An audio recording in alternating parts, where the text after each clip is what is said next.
Fala, meus queridos irmãos!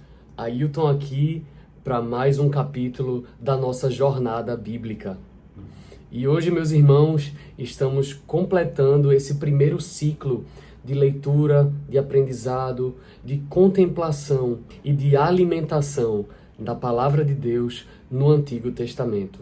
Pois é, galera, o tempo passa voando, aí praticamente 2 anos, de leitura bíblica, quase 2 anos de leitura bíblica, meditando, lendo devagar, sem pressa alguma, sendo alimentado, pedindo ajuda aos irmãos, discipulado, tudo, para aprender cada vez mais da melhor forma, absorver a palavra do Senhor. E chegou o momento desse final de primeiro ciclo de leitura.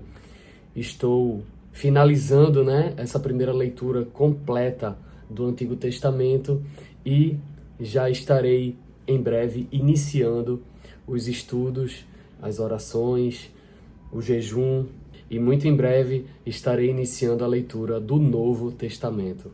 Bom, galera, e para concluir a nossa leitura, aqui a segunda parte dos profetas menores, temos Naum, Abacuque, Sofonias, Ageu, Zacarias e Malaquias.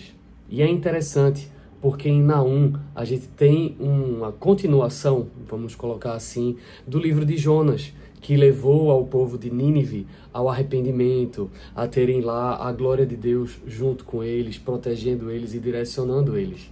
Só que aqui a gente já vê o povo de Nínive, como o próprio Jonas, já não havia gostado, não tinha muito apreço pelo povo, por ser um povo rebelde.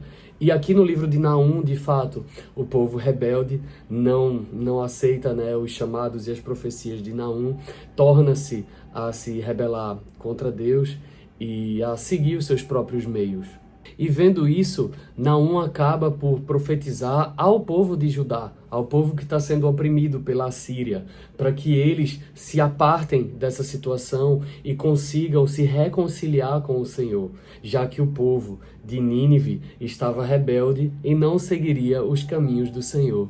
É um livro curto, apenas 3 capítulos, para mostrar literalmente essa rebeldia do povo, a rebeldia do mundo, que o mundo é assim, e o resgate, do povo que de fato se rende à vontade do Senhor e recebe a sua misericordiosa graça para a salvação.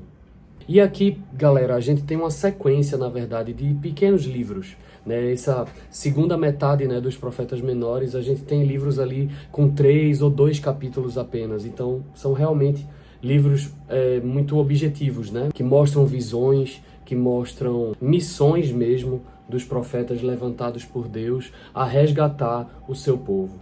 Em Abacuque, por exemplo, a gente já vê o profeta naquela situação, situado em Jerusalém, vendo Jerusalém ser totalmente destruída pelos inimigos, por conta da ira de Deus, que havia dito que por conta de Jerusalém não está seguindo os mandamentos, não está se rendendo à vontade de Deus, está vivendo de forma rebelde, apartada de Deus, os seus inimigos iriam destruí-las. Deus iria levantar os inimigos para que destruíssem Jerusalém. E é isso que acontece nos registros do profeta Abacuque.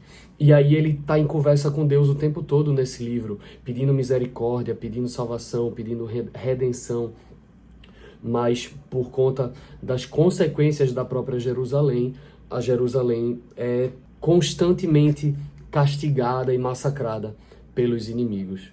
Mostrando assim que a gente deve sempre se arrepender e não se render ao mal que esse mundo nos oferece e à tentação de vivermos por conta própria, estando apartados de Deus. Que esse, na verdade, é o pecado original, Desde o Éden, desde a tentação de Satanás a Adão e Eva em forma de serpente, que foi o que fez a humanidade ser caída, Esse pecado original de viver apartado de Deus ou querendo ser o próprio Deus. E a mesma coisa acontece no livro de Sofonias, só que agora mais voltado para o dia do julgamento final, o dia do Senhor. Ele é Sabe quando a gente vê aquelas placas? Jesus está voltando, arrependa-se. O livro de Sofonias é muito nessa vibe, é muito com essa intenção do arrependimento, porque, meu irmão, não tem tempo a perder, se arrependa logo, se entregue a Jesus, porque a gente não sabe o dia de amanhã. E de fato a gente não sabe. O dia de amanhã é de Deus, Ele que decide o que é que Ele vai fazer. A gente que pensa, né, com os nossos planejamentos, com a nossa matemática, que a gente tem um certo controle do futuro. Mas na verdade a gente não tem. O dia de amanhã só quem sabe é Deus. E Sofonias entra muito nesse viés, né, de arrependam-se, o dia do Senhor está chegando, o dia do juízo está chegando, que é uma verdade. Mas justamente por a gente não saber quando vai ser, o profeta incumbido ali do Espírito Santo de Deus, né, da vontade de Deus dentro dele, passou essa mensagem para o povo para que se arrependessem logo, porque não há tempo a perder. Arrependam-se, voltem ao Senhor, porque o dia do Senhor está chegando e o juízo final virá para todos. E mesmo o Senhor sendo amor e misericórdia, Ele também é justiça. Então Ele vai julgar tudo e todos. E a gente sabe, né, nós somos cristãos, que no próprio livro de Apocalipse fala da segunda vinda de Cristo, que Ele virá como justo juiz. E esse é o dia do Senhor. Esse será o dia do juízo final. Então sim, como Sofonias disse em seus registros, arrependam-se, porque a gente não sabe o dia de amanhã e o nosso Senhor Jesus Cristo está voltando sim. E aqui também a gente tem o livro de Ageu, que é um livro super pequeno também, 2 capítulos, que fala sobre a importância de reconstruirmos o templo, de reconstruirmos os ambientes para a congregação da família de Deus, para a contemplação do nosso Senhor. É basicamente um livro sobre restauração, para aquele que se apartou do Senhor, que retorne para casa, que retorne aos caminhos do Senhor e seja alimentado por Ele. Porque sem Ele, a gente já sabe, né? Só há destruição e morte. Então, precisamos estar sempre reconstruindo o templo de Deus em nós, que somos templo do Espírito Santo, e também o templo externo, para que haja a comunhão da família de Deus. E aqui esse livro é massa. Zacarias. Aí já é um livro um pouquinho maior, tem 14 capítulos, e entre esses capítulos ele já fala da preparação da vinda de Cristo. Ele fala do João Batista, que é o mensageiro de Deus que irá preparar o caminho para a vinda do Messias. E isso é muito, muito sensacional, porque assim como a gente tem, né, os relatos no Antigo Testamento, a gente tem os relatos no Novo Testamento. Deus é um só o tempo todo. E o que Ele quer é que a gente esteja se relacionando com Ele, que sejamos família dEle, filhos amados de Deus, tendo Jesus Cristo, o próprio Deus, e também o nosso irmão mais velho, o nosso exemplo, aquele a ser copiado, aquele a ser seguido. E eu acho muito massa, porque lá em Zacarias mesmo, no Antigo Testamento, mostra a prova, mais uma vez, de que Deus quer salvar todo o mundo. Todo o mundo. Só que cabe a nós estarmos rendidos ao caminho do Senhor, transformados, renascidos. É assim que a graça imerecida age em nós. Não é pelas nossas obras, não é pela força do nosso braço, não é pela disciplina, não é pela ordem. É meramente pela graça do nosso Senhor que somos resgatados e salvos para toda a eternidade. Então, a mensagem de Zacarias é essa: entreguem seu coração a Deus, que conhecemos como nosso Senhor Jesus Cristo. Estejamos com Ele. Eis que bato na porta, mas quem abre é a gente. Ele fala isso. Então, estejamos sempre contritos, renascidos e alimentados pelo Espírito Santo de Deus. Porque é assim, nesse dia a dia, nesse caminho de santificação que vem a ser, né?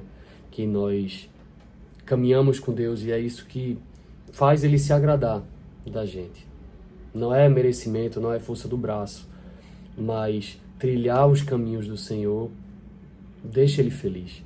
Então, se Ele quer que a gente seja família, família é isso, é fazer o bem, é amar nossos familiares, sem querer barganhar, sem querer nada em troca. Claro que a gente pode pedir, em oração a gente pode pedir muita coisa, mas não é barganha, entende? E Deus, Ele concede o que Ele quiser conceder, entendeu? Não adianta você ser super justo, você ser uma pessoa super boa, você cumprir ao máximo todos os mandamentos, até porque cumprir de maneira plena ninguém consegue, é impossível. Só de nascermos a gente já está em pecado. Então, esquece essa de força do braço, de ser a pessoa super moralmente correta. O que importa mesmo é fazer parte da família de Deus e contemplá-lo como o grandioso que Ele é. E para completar essa leitura de Zacarias, eu deixo aqui para vocês, Maranata, ora vem Senhor Jesus. Porque é isso que o profeta Zacarias profetiza. Não só a vinda do Messias, mas que Ele é o restaurador total de todo o universo. Essa é a grande verdade. E por fim, o livro de Malaquias, para finalizar o Antigo Testamento, que fala sobre as ritualísticas, fala sobre o sacerdócio, que não adianta a gente fazer todo o ritual, fazer todo esse processo religioso, sem que estivermos com o coração verdadeiramente voltado ao nosso Senhor. Porque aqui ele relata sacrifícios de animais, coxos, cegos, defeituosos, porque sabe aquela coisa da repetição, né? Se entra na repetição e tudo, vai de qualquer jeito, faz de qualquer forma, não tô nem aí. Então, o coração da pessoa já está errado. E é isso que Deus realmente se importa. É o nosso coração, é o que vem de dentro. Então, se a gente faz só por vãs repetições, se a gente faz só por mera comodidade ritualística, religiosa que seja, não é isso que vai agradar ao nosso Senhor. Ele quer que estejamos em família, de todo o coração, contemplando e nos entregando aos caminhos do Senhor, sendo obedientes, sendo disciplinados, mas acima de tudo, sendo amorosos, porque de nada adianta fazer tudo com muita justiça, com muita garra e não ter amor. O amor precisa resplandecer. E é assim, fazendo parte da família de Deus, que a gente passa a agradar a Deus, que a gente vive os caminhos do Senhor.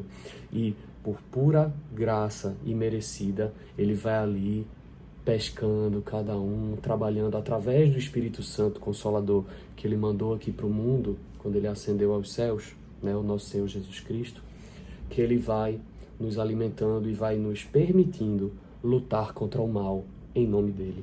E é isso, galera. Finalizamos a leitura do Antigo Testamento. Muito em breve estarei por aqui com um novo capítulo da Jornada Bíblica, agora no Novo Testamento. Louvado seja o nosso Senhor Jesus Cristo. Amém.